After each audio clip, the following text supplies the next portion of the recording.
Welcome to Whisky News of the Week. The Whisky Exchange has announced its Whisky of the Year, and for the first time, an English single malt has taken the top spot. Wireworks Bourbon Cask Expression from White Peak Distillery stood out from the pack. The blind tasting, held at their bottle shop last month, challenged customers to select the winner from 6 unlabeled drams. Having visited White Peak and tasted it myself, I can confirm it is top-notch.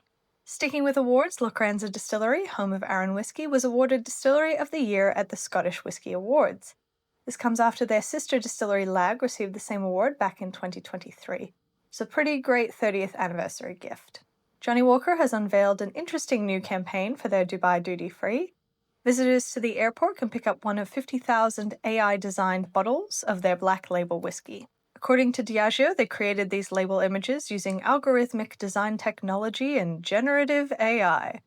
I'll leave it to you in the comments to have your say on what you think about using AI for labels.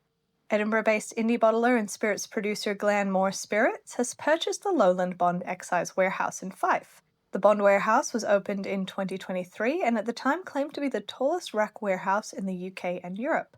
Over in America, Luca Mariano Distillery in Kentucky has filed for bankruptcy just 6 months after their parent company LMD Holdings filed for the same.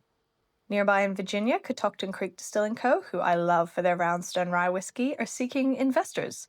High West owner Constellation Brands bought a minority stake in Catoctin Creek, but in 2023 the founders of the distillery repurchased that stake. They have now launched a private placement memorandum to secure funding for expansion.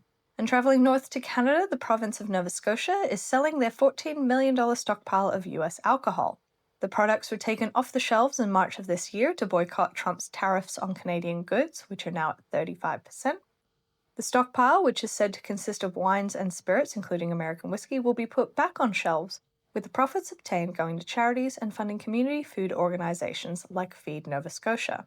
And your new whiskey is released this week. In the lead up to Christmas, it's a bit thin on the ground, but the team at Benriach Distillery have announced an exciting new limited edition. The Benriach Shades of Smoke 31-year-old will be the first in a new series highlighting a period when the distillery was producing a sweeter style of smoky whiskey. They enlisted Italian-Dominican artist Stefano Contiero to design the packaging for this new release, inspired by airy smoke clouds. And finally, it's not quite whiskey, but the production team behind Loch Lomond Brewery and Levenbank Distillery in Dumbarton, Scotland, have banded together to craft a premium Scottish rum brand. Kumara is made with Caribbean sugarcane molasses and water from the Scottish Highlands. Drawing inspiration from Scottish coastal folklore, they released a golden and a spiced rum with plans for a navy strength and a dark rum expression down the line. And this has been your Whisky News of the Week.